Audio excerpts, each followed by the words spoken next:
Hello, everybody, and welcome to Jamesway's Webinar Wednesdays. I am Britton Sprickerhoff, and I am an engineering intern student here at Jamesway. With me, I have David Hammond. David Hammond has always been a leader of people in the poultry industry. He's been doing it for about the past 40 years. During that time, he managed many employees from all backgrounds and generations. Upon his retirement last year, David was approached by Jamesway to support their sales team. He was approached because of his deep understanding of the industry and respect for the people in it. In his time outside of work, David enjoys an active life in politics and spends most of his free time with his wife, Dana, their two children, Taylor and Hunter, and their 2-year-old grandson, Finn. So, without further ado, I'm going to bring it over to you, David. All right, great, Britton. Thank you. I appreciate the opportunity to be here and talk with friends all across this globe that enjoy the industry that we're in as much as I do. I've alluded to the point that I've been exposed to many different opportunities during my time. It started with Gold Kiss many years ago, 40 years ago, and went on to the Pilgrims, where I was regional manager of 3 facilities, specializing in incubation of chicks. I was also chairman of the board of our local hospital for 20 years, and I was mayor pro tem of our city for 15 years. Through that exposure, I started noticing a trend in all 3 entities that concerned me. We were losing good quality people due to retirement, and we were faced with a generational influx of new people. And that got me to thinking about, how do we navigate an intergenerational workforce? How do we respect their differences, which are real? How do we capitalize on the unique strengths that each party brings? And can we innovate that in the workforce? And so I started doing this presentation 2 years ago, and I hope you find it as enjoyable as I do. All right, what are we going to discuss today? On the agenda, we're going to be looking at the generational landscape. Why do we see different generations in the workforce, and what are their numbers? Why are they unique? What makes them unique? What crafted each one of us to be who we are and what we are? And how we can innovate that in our workspace, whether that be in sales for Jamesway or if that's in your poultry operation. Who am I? Right there in my arms is the reason I really want to communicate to the next generation. That's my grandson, Finn. He is starting to grow and develop, and he has a different way of looking at the earth than I do.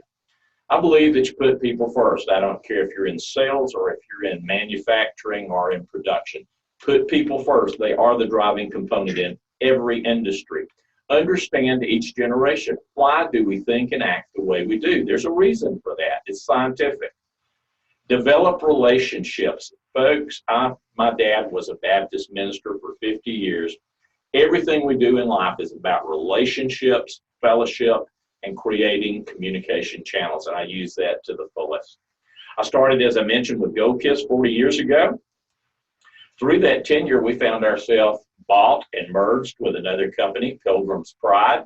Later, Pilgrim's Pride dropped Pride as we were merged with a global company, JBS, and we became Pilgrim's JBS and had a much broader footprint on the global stage.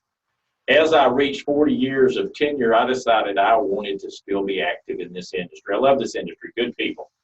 And I wanted to be active, and Jamesway gave me the opportunity to follow a dream and go into sales. Folks, I've been at this 50 years and counting, and that does not make these thoughts or these ideas dinosaurs. It just means I have walked this path, and I've got something that I'd really like to share.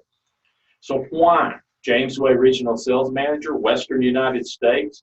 What gives me any credibility? Well, going back to my facilities, I have 3 facilities, 54 hourly employees, 7 salary staff, encompassing the Northwest Georgia region. Oversight for a $90 million book value across facilities, a $15 million fleet, and operational costs that approached $170 million in live products.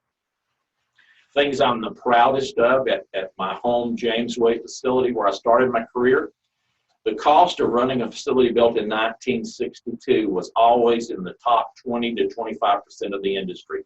That meant our direct cost of operations was very competitive, even in an older facility. The people part of the equation, turnover, we had 0% since 1996. Guys, I've traveled around the globe talking with you. Most of you are experiencing turnover, and that causes quality issues as you try to operate. Perfect attendance, 100% perfect attendance, all employees since 2007. For a manager, there's no better way to operate than for every person to be at their job every day doing things the right way. We had the #1 rating in biocontaminants for the state of Georgia based on Georgia Poultry Lab's documentation. That meant we produced a quality product. You can see here the generational background that we had at Calhoun Hatchery when I left. We were 40% boomers. Boomers, 1946 to 1964 was their birth years. We had 40% that was generational X. That meant they were born from 65 to 1980. But we had already started through attrition replacing workers who were retiring out, and we ended up with the 20% there with millennials. That's a pretty broad base in the labor pool, and I count myself in that labor pool. As soon as I left, that went to 30% boomers, 40% Gen X, and 30% millennials. So you can see that the numbers that I'm quoting, you're probably seeing something very similar in your facilities also. So it's pretty commonplace for these numbers to be what they are. So what are we talking about? The generational landscape. As things are changing, as leaders and managers, we start asking the question, why is everybody not more like me? I wish everybody thought like me. I wish everybody acted like me. We will be on the losing side of the equation if that is our philosophy and that is our management style. Baby boomers were born from 1946 to 1964. It was referred to as the me generation. Our ages would be from 72 to 54. We're historically well established in our career and hold positions of power and authority. We were the generation above us was called the greatest generation. Those individuals inspired in the baby boomers, you be a lifelong committed employee to your industry. Your industry will be lifetime committed to you. You go in every day, you do the job, and everything works fine. Those were the exposures from the individuals that experienced the Great Depression of 1929, so they knew that there were real challenges economically, but they also experienced World War II. So they knew that the world could see chaos, and they wanted us to have the best opportunity that could be in our future. Under the baby boomers comes Generation X, born between 1965 and 1980. This is sometimes called the forgotten generation. They be age 53 to age 38. They're established in their career. Many hold positions of power and authority, but they're also the entrepreneurial generation. More IT, communication geniuses and billionaires, from Apple to Uber to every other thought process, historically comes out of Gen X, SpaceX with that technology also. Coming next is millennials, born after 1980. They are very tech-savvy generation, currently the largest age group in the country, 37 to 23, and they're beginning to come into their own in the workforce, the fastest segment of today's workforce. Boomers were the largest base of human capital to hit planet Earth and work. Now the millennials are going to replace those numbers. It's going to take about 10 more years before we get to that point, but millennials will be the largest workforce in America. So those are the individuals primarily we're working with. Gen Z, born after 1995. This will be my grandson Finn that I'm so proud of. This group is also referred to as the iGen, age 22 down. This generation is right on the heels of the millennials and are starting to enter the workplace very early, right out of college. Their exposure and their level of growth is going to be more so than the millennials just because of the exposures they've had. Let's find out more about each generation. Baby boomers, children are the greatest generation. I meant that. I can remember hearing my father talk about the realities of the 1929 Depression. And coming from an agricultural community, he tried to inspire me and my siblings to find jobs that created a stability that he did not have in an agricultural society. He knew the reality of what it was like to have a bad economy. He also was a young adult during World War II, as most of our parents or grandparents were.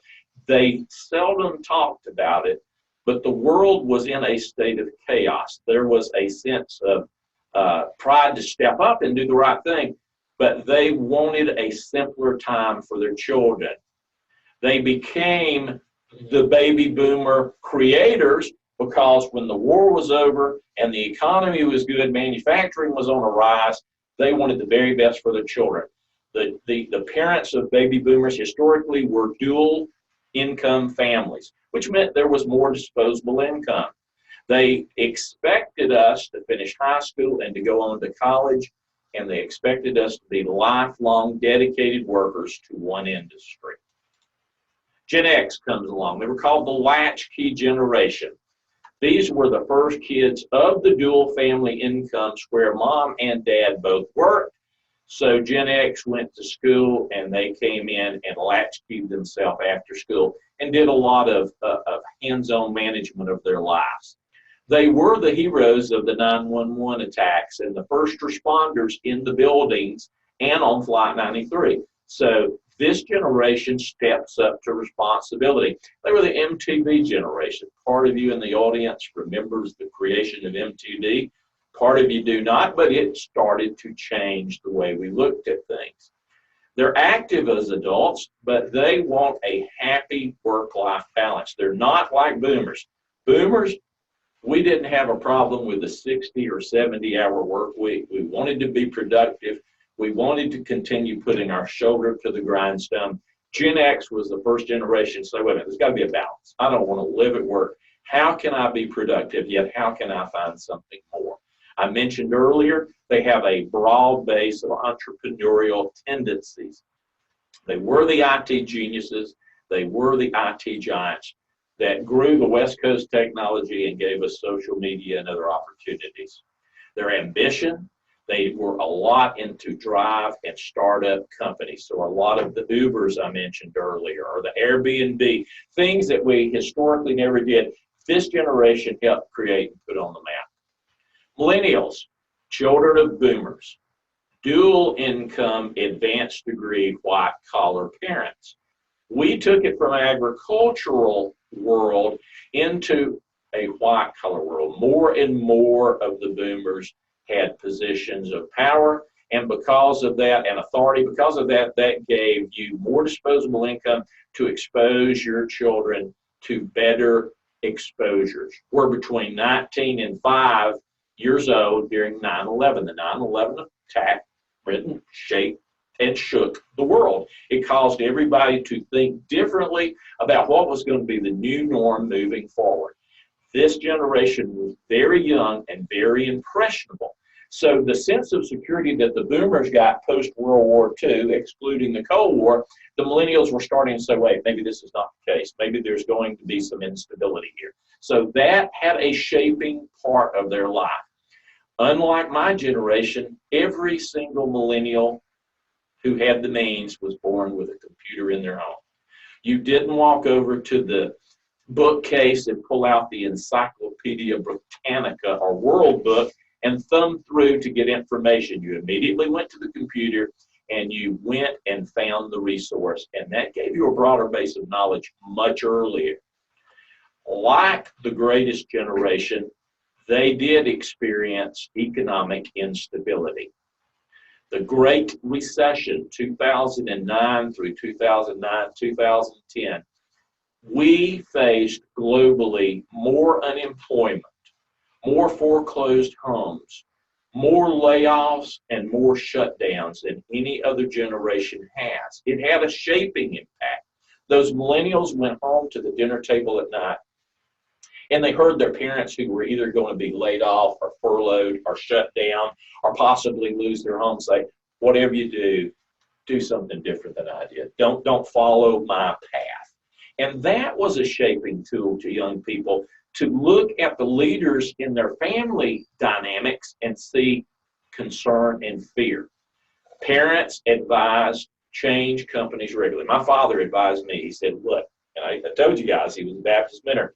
He said, find a career that isn't dependent on the economy. Find something that people always need. I said, Dad, what would that be? He said, you can either get into food preparation or alcohol. I said, hey, great, and we'll have a bar. He was not very crazy about that idea. So I got into the food industry. In the 40 years that I was working for a broiler producer, we never had a layoff. We never had a down day. Production always went on.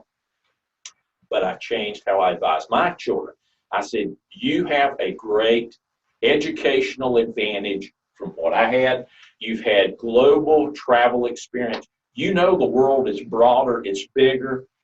Take your assets, continually improve them, and every 3 to 5 years, reevaluate where you want to be in life and take the skill set and market it to get the best return, whether that be financial or other stimulus. Make sure you do what you need to do. Finally, the bottom one there, social media creates new communication. Guys, that is not a bad thing, no matter how much baby boomers kind of scoff at it. There is no better thing than being able to communicate broader. The millennial generation may have a difficult time at times having a conversation at the dinner table without being on the electronics, but they are talking to people around the globe and they're sensing how our world is changing. Those were things that shaped millennials. Let's look at Gen Z, the next generation. Not only did they have a computer in their home, which was handy, they had the internet since birth. So if you wanted knowledge, you didn't just pull what was in the data bank of the computer, you got global access. Did you get good quality access? Not always. You've got to use a filter. But they had that at their fingertips. They are proficient in all forms of social media communication. David Hammond is in LinkedIn, so join me if you're out there on LinkedIn. That's the only thing I participate. But my wife loves to be on Facebook because that's where the children and grandchildren were. So she could see what was going on at home and, in theory, what was going on with children and grandchildren. Social media has moved. We have the ability to tweet on Twitter. We can see that at our higher levels of government. We also have Snapchat. We also have Instagram. And those are just the starting points. Once the boomers learn as to how to communicate, the communication channel changes. So it's a constant chase. But individuals, particularly Gen Z, they're constantly communicating with electronic media. That's a positive, yet it also can be a negative. Post 9/11 homes find a greater feeling of safety staying at home. Where do you think we got Apple TV? Where do you think we got streaming? Where do you think we got Netflix? Why did all that come in? It's great technology. I love both of them. But it came because of a lot of the fear from the 9/11 events and other events that were negative in anger around our planet. Just, I'd rather be at home. I know where I'm at home. I got what I need at home. I'm comfortable at home. So we started driving the Gen Z generation into streaming more. I made the observation to my peers this morning.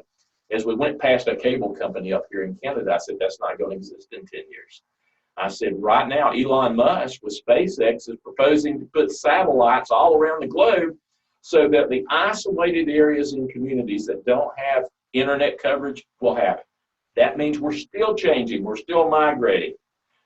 Post-Great Recession homes, if you were in a family that lost a home, or if you were in a neighborhood that had empty homes, and you saw something that you had never seen before, those visions change you, and they shape you, and they will shape Gen Z. Finally, high student debt, more receptive to social politics. I was an elected official for 15 years. I did enjoy the debate and the conversation. I am not crazy about politics, but it does shape our world. And when we see in this next 2020 election in America, different selections out there on the table, we're amazed at how diverse they are. They're diverse because a different generation is coming in and they expect more. If we've bailed out the automotive industry, if we've bailed out the banking industry, if we've bailed out the home loan industry, when do I get mine? So more people who are carrying trillions of dollars of student debt are saying, when do I get mine? So you're going to see politics change. Let's see what that looks like in the labor market, because that's really what we're talking about here. The labor force today, you can see the statistics there, and if y'all will excuse me, I'm going to get where I can see it better. Number of workers in millions, the U.S. labor force, 56 million are millennials, 53 million are Gen X, 41 million is now what baby boomers. Look to the next slide, and I hope that shows up clearly. Look how it has changed and migrated from 1994 to 2017. Baby boomers made up 50% of the labor force in 1994. We're down to 25% now, and that's going to shrink. Millennials didn't exist in 1994 in the labor force. They now represent 35%. So these people are going to be working at our hatcheries, at our plants, in our communities, doing many things. We better be able to communicate and have relationships. Look at Gen Z, it's already up to 5%. And that's 2007 data, folks. That has changed in just 2 years. This has immediate impact on what managers need to lead their people. As managers, we have to be productive. We have to continue to give hatch fertile, mortality issues, cost scenarios, and produce, and labor is key to that. So how do we find a way to motivate and retain? The labor force for tomorrow. You see the 16 to 24 bracket, the 25 to 54 bracket, the 55 to 65, and the 65 to 74. You got 1994, a decade later, 2004, a decade later, 2014, and a decade later, which is only 5 years away, 2024. Look how your numbers are shifting and changing. The number of younger workers, 16 to 24, is dropping. It's dropped almost 20% in 4 decades. Look at 25 to 54. That is normally the mean. That is normally the sweet spot in labor. It's staying basically the same, 83, 81, 82. So that's going to be your bulk. It's going to stay basically the same. Look at 55 to 64. Because the boomers are growing older, that level is going out. Now you've got an additional 2% in that age bracket in the next 5 years that are going to be working. Look what happens 75 and older. You're going from 8% to 10.6%. We're going to have millennials coming in, but we're still going to have boomers going out, which means one of our options is an older workforce. So how do we utilize people who have age restrictions, either physical or mental, and still keep them in the equation? BMW North America just did a multi-billion-dollar expansion in South Carolina. They created one line that existed of 65 in age and up, and compared that to every line in Germany and the South Carolina. Everybody on the production line 65 and up. How do you think it did? I honestly don't know. It had greater efficiency than any other line, but you couldn't do it without modification and change. They changed the positions to sitting positions where they could, cushion floors where they could, and flex scheduling. Sometimes you were split shifting. You were changing what you always did and doing something a little bit different. As we move into 2024, 5 years away, we will have to start asking in our hatcheries, how do I use the older workforce and how do I use the younger workforce? America's workforce will be older than it is today, so don't ignore that fact. It is a valuable tool in your tool bag. This should be on the minds of executives, and it should be on the minds of future leaders. The labor force is changing. It's up to us as innovative managers and proactive leaders to navigate the change. We can sit back and say, I'm not changing. I don't want this. I want it to go back the way it was. And the only thing you're going to find is frustration. You're not going to be productive. Your numbers won't be in the top in the cost, and neither will any of your metrics that you use for measurables. So you as the leader need to start the change, not the labor, the leader. I want to adapt. How can I do better what I've been doing all these years? Let's capitalize on the uniqueness. Each generation has a reason why they are unique. Baby boomers, they have a willingness to continue working. It provides opportunities for mentorship and a heightened retention of experienced workers in consultant type or part-time roles. Folks, I got to thinking about this in 2014. I heard a great speaker down at Amelia Island in Florida. He was speaking to an elected official group about energy. His name was Peter Zehan. He wrote a book called The Accidental Superpower. He made some statements in 2014 that caught me so far off guard, I scoffed from the back row. And he looked up. He obviously heard me. We talked afterward. He said, David, this is going to happen. This is reality. This is math. These are numbers. And what he tried to do was look at the geopolitics. What is the age of the population in each country? And how will they improvise? I found myself in 2014 still working in that 40-year career and was fairly certain that when I finished that career, I would go to the beach or I would go to the mountains and I would sit back in a chair and enjoy life. I did that for 2 days and I said, this ain't for me. I really want to make a difference. I want to still be involved. I still got a mind. I can still think. I can change my small piece of the world. And thank goodness Jamesway said, hey, we've got a role for you. We've got some great salesmen, a great sales team, but my goodness, we sell hatcheries, incubation equipment, and you've done that your whole life. You can probably bring something to the table that we're missing. Now, I promised them a next 40-year career. I'm not sure I'll be able to deliver on that, but that's my promise anyway. But they reached back and found an experienced worker who still wanted to make a difference. Gen X, the ability and the eagerness to fill the leadership vacuum made from retirement of boomers. They're willing, they're skilled, but they still don't want to be hung out on the road. They want to know there is a boomer still out there who remembers the project in 1980 and the pitfalls of that project and can share. Hey, don't do that. Or, yeah, by all means, do this. So they're going to step up, but they like to know that there's a wisdom loss. It's not complete, that there's still some wisdom out there. Millennials, exposure to new ways of thinking and technology provides a source of innovation to stagnant or older industries. Our industries need innovation.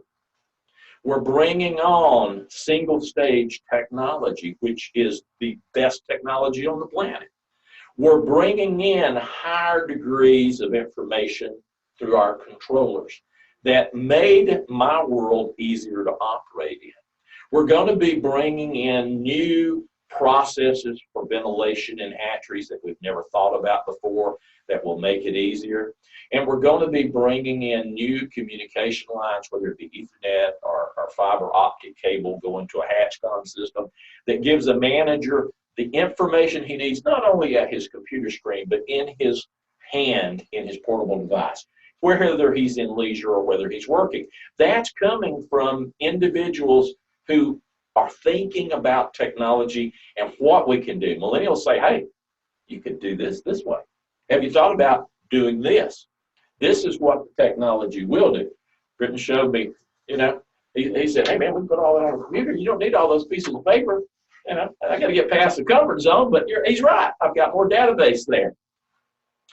Older industries have to start asking the question, how can we do it better? And millennials are the best asset available to give us that thought. Gen Z, what is Gen Z bringing to us?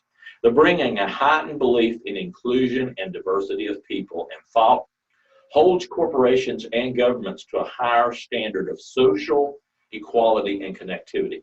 Folks, I'm glad to tell you this. There are no places in society for the prejudice we have held in the past.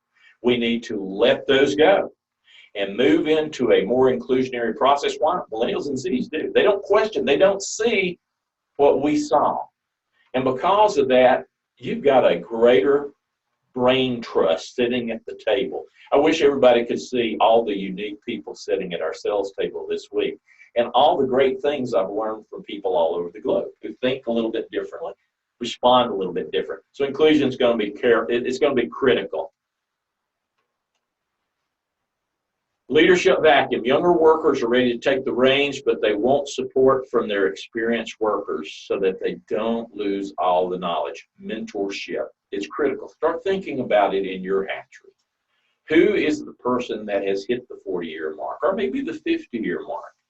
And he can or she can remember clearly why that worked that way. Is there an opportunity to find a role for them to play in the future? Racially and ethnically diverse, workers are becoming more and more diverse and aware of cultural differences. This provides an opportunity for innovation through diversity of thought. I think better and more clearly when I'm challenged by somebody who looks at the world differently than I do. I do think I'm always right. That's a curse I've had to struggle with my whole life. But the more I expose myself to diversity, the more I start thinking a little differently. Increasingly female, and when you go to Peter Z. Hand's book and you start looking at the global population numbers, we are going to continue for the next 2 decades with a 51-49 female to male ratio. That's planet Earth. That is not America. That is not Canada. That's planet Earth. It's holding true. It's going to continue to do so. The workforce is more female. Strong employers should innovate on opportunities to engage and utilize working moms and single moms. Special challenges. How do we do things differently so that we can get that diversity of thought into our workplace? Focus on social impact. Younger workers want to know the business leaders will make a positive impact on the world. I don't know how many of you out there watching remembers the hit piece that was done by 60 Minutes back in the 1980s where they tore the poultry industry apart. I did not think we actively responded to that. And how do you actively respond to that? You rebrand yourself. As I deal with my peer group, and my peer group doesn't come from an agricultural background, as I deal with my peer group, I remind them I'm not in the poultry industry. I'm in an industry that feeds the world. We produce more high-quality, low-cost protein that totally eliminates world hunger around the globe than any other industry. And I'm proud to do that. I'm very pleased to know that the things that I did every year made somebody's life better because they had the ability to eat a healthier diet that gave better strength in mind. So as we move with Millennials and Zs, let's rebrand ourselves. We're not the poultry industry. We're not the turkey industry. We're not the duck industry. We are the industry that feeds the planet. We need to start making that our mantra. Engagement and flexibility matters. Workers want flexible work options to find a good balance in life. Boomers and millennials want to have opportunities to grow and develop at work. Britain will not want to be a 60-hour employee, a 70-hour employee. He won't want to just come home and say, are the kids in bed? He'll want to have soccer and softball and baseball and whatever opportunity dance comes along. He will want to be engaged. That's what will give you something quality in your life. Everybody needs that. We need to find a way to engage that and be more flexible in our thought. Well, we can't do that. It takes 21 days to hatch a chick. We've got to start at 6 a.m. and we go until we get done. We need to find ways to be creative in our thought process. What can we do that adds something to everybody's life? Recruiting. Remember this. I said I had perfect attendance at my Calhoun facility. I mentioned that I had no turnover since the 90s. Those were great things. That is not true with our industry. Become a competitively paying industry. Nobody should take pride in being the cheapest industry. Let me give you some advice here, folks. A cheap chicken isn't good, and a good chicken isn't cheap. That's how I managed for 40 years. I didn't want to be the cheapest. I wanted to be the best. I wanted people to ask for my product specifically. And I tried to create that desire with everybody we did. We had the best cost in the top 20, but we wanted to produce the best. So as an industry, we better stop being the cheapest industry and try to be the best. And if that means robotics, if that means nanotechnology, whatever advancement that needs, so that we can still meet our bottom line, we need to be proactive in doing that. We need to create the industry brand. I cannot say that enough. We feed the world. We feed the world. We feed the world. Why would we not claim that? Become aligned with millennials and Gen Z in terms of purpose, culture, and professional development. I like to go to high schools and middle schools back home and talk about our industry, and not just talk about entry-level roles.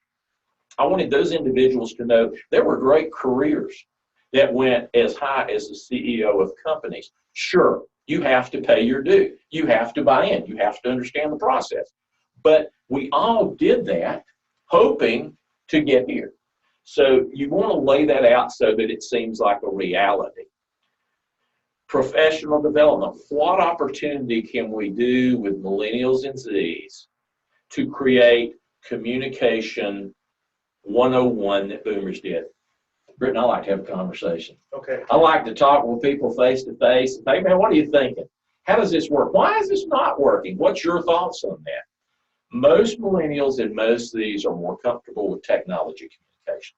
And because they do that, they understand value based on how many likes they get, how many shares they get, and that's instant gratification, because as soon as you post it, you immediately get feedback. Well, that wasn't a good thought. I don't need to do that anymore. Or that was great.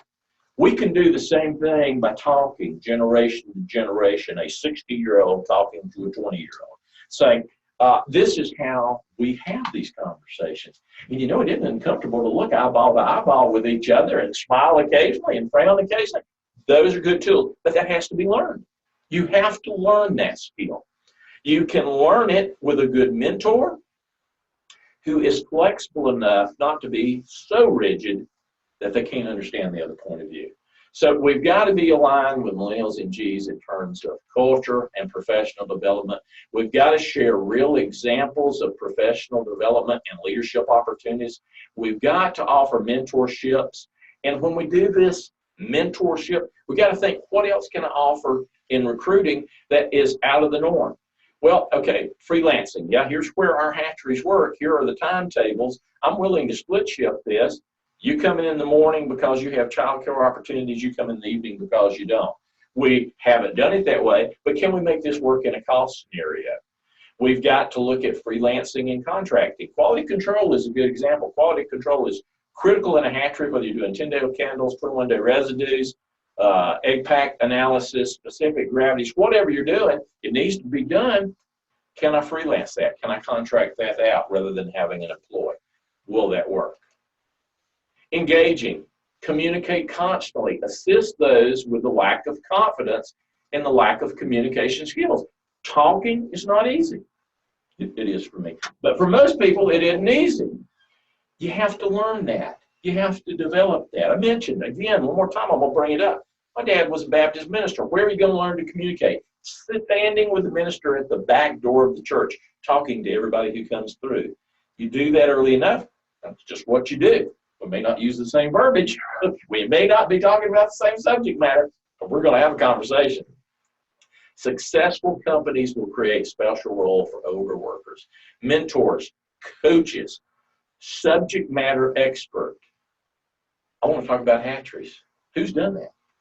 I sell stuff to hatcheries. Who's been in a hatchery? Who understands the dynamics of a hatchery? That would be a subject matter expert, or processing, milling, whatever. Think outside of the box. Lose statements and thoughts. We've always done it that way, or we've never done it that way. Folks, that does not work for me now. That did not work for me 40 years ago.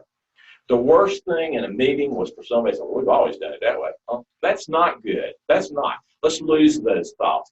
Add diversity to your labor pool, gender, age, race, sexual orientation. It will change how you think and act once you engage with people who are not a mirror image of yourself. And great things come from that. Offer continual learning opportunities. Millennials and Zs will constantly want to learn. They have had access to the computer. They've had access to the internet. They don't want to reach a plateau and stop. So they're going to constantly learn, how can we do that in the industry? We bring new technology. We bring it in great single-stage incubation. And you've never had it at your hatchery. Somebody's got to mentor you on how it works, and then you've got to show others how it works. And by doing that, you're causing people to learn more. Hey, well, single stage, pardon me, single stage is different than multi-stage. I have to do that differently. Why would I? Well, it produces better quality results. That's why you would. So thinking and learning, challenge employees to listen with an open mind. Retaining, I can't stress this enough. Support younger workers with experienced mentors. Remember this to your core. It is easier and more cost effective to retain an employee than to train a new employee. You lose money, you lose time, you lose efficiencies if you're constantly having to hire somebody. Find out what it takes for me to keep Britton. Britton, how can I keep you on budget? You've done a great job. What will it take? Well, I can't do that, but how about this? Work to create a retention program. Offer creative, family-friendly benefits, child care assistance, financial planning. Why would we not want to offer financial planning? Even though the wage rate is fairly low, why would you not want to manage that resource as wisely as you could? Why, as a company, don't we bring in some financial planners? It's not cost prohibitive. Bring them in to help people manage their budgets. Create a budget. Some people have never seen a budget. Britton here is getting married very quickly. You better sit down with a budget, bud. That's key to life, let me tell you. Organize, and pet insurance. Let me say a little bit about pet insurance. You're like, what are you talking about, pet insurance, David? Millennials are getting married later. They're having fewer children. They love their pets. Pet cost for health care is unbelievable, but you still love your pet. Pet insurance is almost nothing in cost. Why would we not bring that into our benefit package if it inspires the next generation of worker, gives them a sense of comfort, and makes them happier, which makes them more productive, which makes them more creative, which makes us more money? Why would we not do that? We got to think about that. I stole that idea from another company that was doing it and doing it well. Organize group activities, on-site entertainment, or health improvement options. Yoga at the hatchery? What are you talking about? What you talking about? Yoga at the hatchery. It can be anything. Let's get healthier. Let's get more active. David needs it more, and I certainly need it as I age. Why would we not try something that has not been done before? Remember and practice diversity and inclusion, D&I. It matters to the new workers, and it should to the existing ones. Remember and practice corporate social responsibility. As a company, and we did it at Pilgrims, are you getting greener? Are you finding ways to save on energy? Number one, it saves money. Number two, it helps the environment. What can we do differently that makes things? Those are all recruiting, engaging, and retaining tools. That's a lot of slides I put on the program today. I enjoy putting them on there. I believe in the facts and the information that's there, but I'd rather have a discussion with anybody out in the audience watching. If you have questions, forward them to us. We have some that have already been pre-forwarded, and we'll discuss those. So let's have a discussion. Remember, Jamesway, the incubator company, thanks you for letting us do that. We are your partner with Worry-Free Hatchery. I am your sales rep for Western United States. My name's David Hammond. I'd love to talk with you. Thank you so much, Brendan. Appreciate the time. Okay, so I have a couple questions that have already come in. Good. I feel like this one was bound to come up, but this is from somebody who's anonymous. It says, how would you help your employees overcome generational stereotyping? Because it's evident, right? Sure. Like, you think of the old people, they're like, oh, all they want to do is work. You think of people like me, and the old people think, oh my goodness, like they don't want to do anything. Like, how do we get over that? How do we help people see the differences and capitalize on that? You know, it is not a magic bullet, and that's what makes it so unique. It's the simplest thing on earth. You sit down and you fellowship with one another. You break down the barriers that are pre-existing. And I'm a firm believer in food and fellowship. That's a Baptist thing. You sit down and you start breaking bread. And you start having a conversation. And the preconceived barrier starts to slip away. You're not going to do that on your very first situation. So try to do this on a semi-regular basis and get outside of your comfort zone. You know, as my wife and I got ready to retire, we always wanted to be at the beach, or we always wanted to be at a community in Central Florida called the Villages. The Villages, you live on a golf cart, you play golf all day, happy hour starts at 2:30. That sounds good, except there's nobody young to inspire you with a different way of thinking. As I went down there and sat at those tables, I don't want to sit with you people. Find people that are different, younger, older, gender, sex, sexual orientation. Why do you think this way? Share with me openly why you're thinking this way. And I think we break down those stereotypes by doing that. And it's not comfortable. We will always migrate to a mirror image of us. That's where we go. Socially, watch it in a gathering hall. You will always migrate to somebody who looks just like you, about the same age as you, acts the same way, thinks the same way. Why would you do that? Don't do stagnant. Give me exciting. Tell me what's going on. Yeah, that'd be my recommendation. Okay, well, thank you. Another one that I see is you were talking about like the many different problems that we have with kind of assembling all of the generation. Do we see these similar problems globally, or is it more so kind of focused in our part of the world? It is absolutely globally. Now, Okay.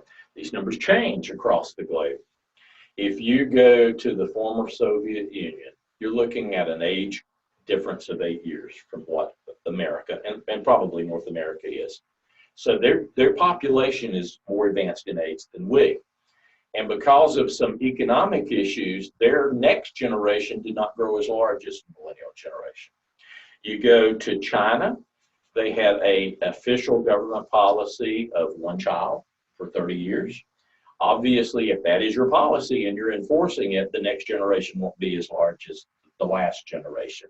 So that's going to cause an imbalance. They're 7 years older. Now you go to the continent of Africa and some of the developing countries, much younger and much higher birth rates. So the population in those countries are growing more quickly than some of the other places. But it does exist, and it's going to continue to exist. And in Peter Z. Hand's book, The Accidental Superpower, and I don't get compensation for doing that plug. But here's the thing. He outlined very clearly in charts as to what, and this is coming from census data, this is what the age of the population is.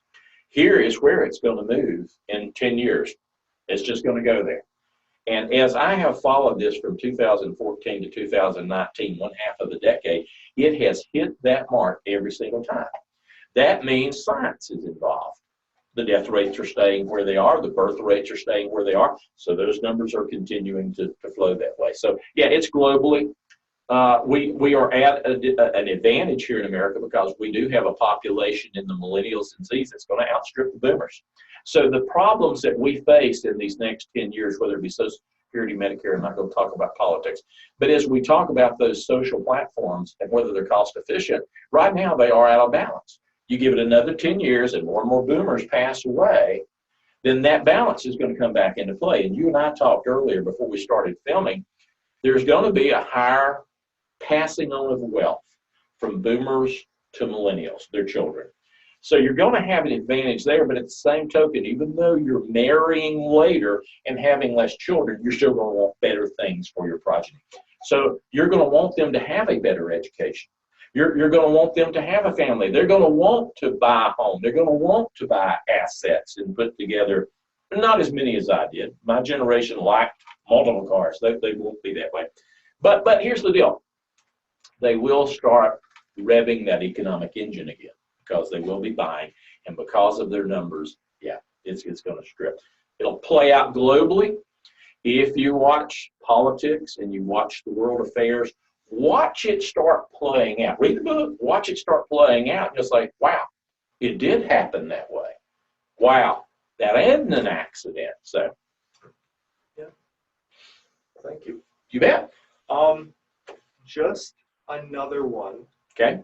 You talked a lot about changing our brand, and you were talking about being a company that feeds the world. Yeah. And I feel like this question was already somewhat covered, but let's just hit it right on the head. Okay. The question is how do we stop being a chicken company and start being a company that feeds the world?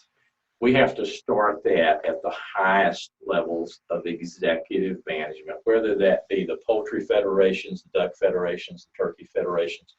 We have got to understand that just producing an agricultural product is not what everybody's going to get excited about. But changing the state of the world can. So we have to start, rather than working independently, we have to start having more group thought of this is who we want to be. If you want to be the world's best brands, Coca-Cola is a good example. Coca-Cola wanted to not just be a refreshing drink. We want to cause the world to sing in perfect harmony. You may or may not remember that ad, but that ad went global because we want to be more than a soft drink. We want to make people happy. Any company can do that. Sometimes it takes a great advertising firm to create that thought process, but we're at the point where we need to do that. We've got a great commodity. We provide something that has tremendous value. And if we can start getting the executives to think this way through these conversations, I'm speaking around the country at several of these, I hammer this just like it's hammering a nail every time because I think we need to do it. Will it change in my tenure? Probably not. Will it eventually change? Sure. Millennials and Zs, they can act differently. So yeah, branding will be part of that very shortly in the future. Okay. Well, thank you. Yeah. Another one is, I guess there's kind of two, and I guess we'll finish up with this answer. Okay. Kind of two-parter. Mm-hmm. First one is, where can I find resources to help me understand younger workers? Mm-hmm. And the next one is, how do I motivate and retain younger workers in an affordable way? So they're kind of similar, but they're also kind of similar, kind of different. There's all kinds of resources out there, and as you start doing the research, and that's what I did. My mind was piqued by this book. I didn't want to single source it. I said, what else is out there? Deloitte Consulting, which is a large consulting firm, and they are consultants to not only government, but to global industry. They realized there was an issue. So most of my information is sourced and credited to Deloitte Consulting. So I went back and I said, what are other people saying about this? That's where I got the information about BMW and the line that they produce with senior citizens, senior workers. The literature is out there. You have to filter through it. Obviously, there's more literature out there than most of us need, and we don't know the validity of some of it.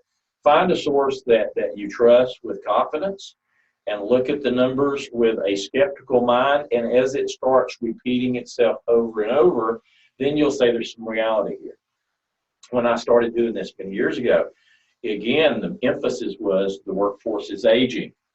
Find a way to retain older workers. This was not my plan. I did not think I would get to live a dream. I did not think I'd get to do at age 62 what I always wanted to do, because I felt like most industry did not want to reach back to older workers.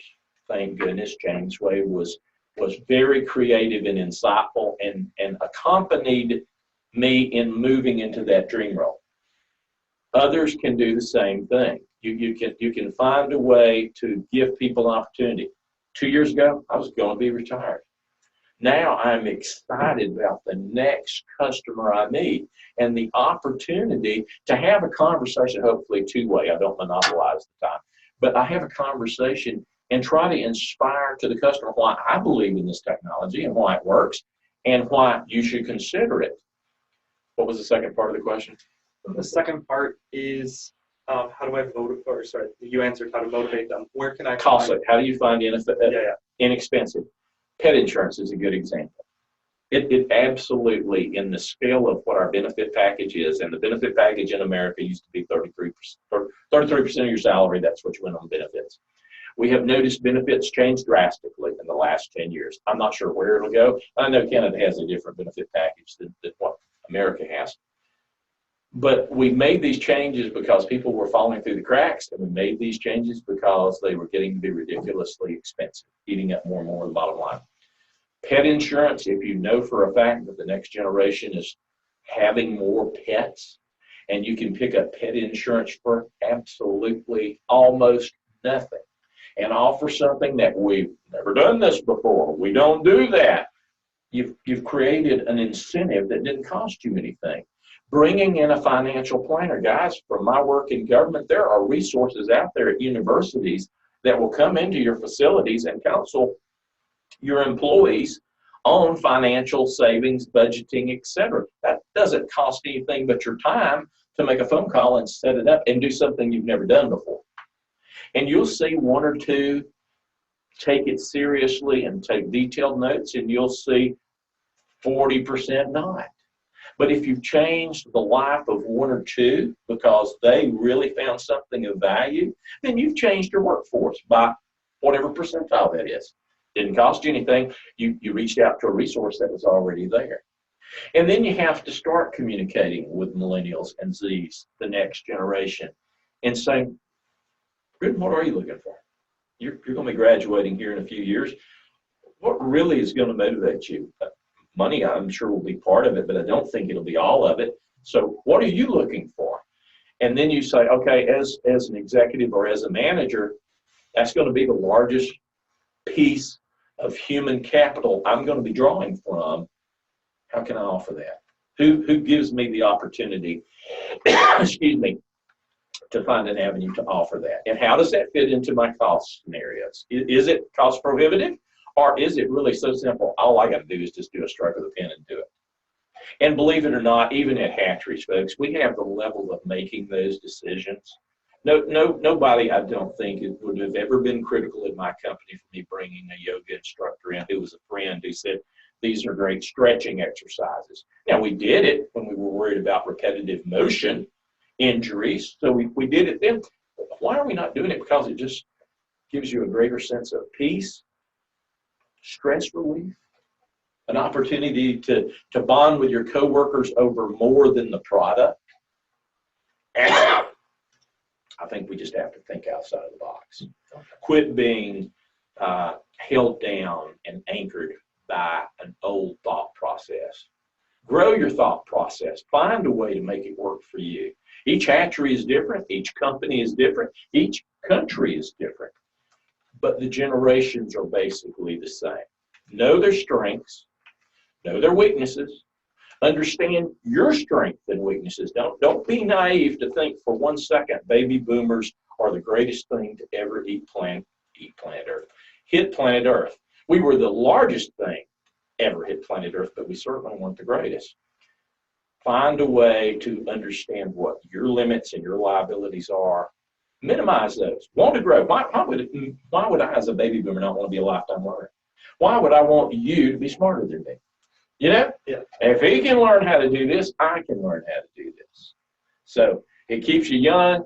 It keeps you exciting. It keeps you hammering away at the next day that God gives you, and you can do great things with it. Britton, thanks so much for giving me the opportunity to share my thoughts. Yeah, thank you for coming. Yeah, you betcha. So this was Webinar Wednesday by Jamesway. Thank you so much for being with us, guys.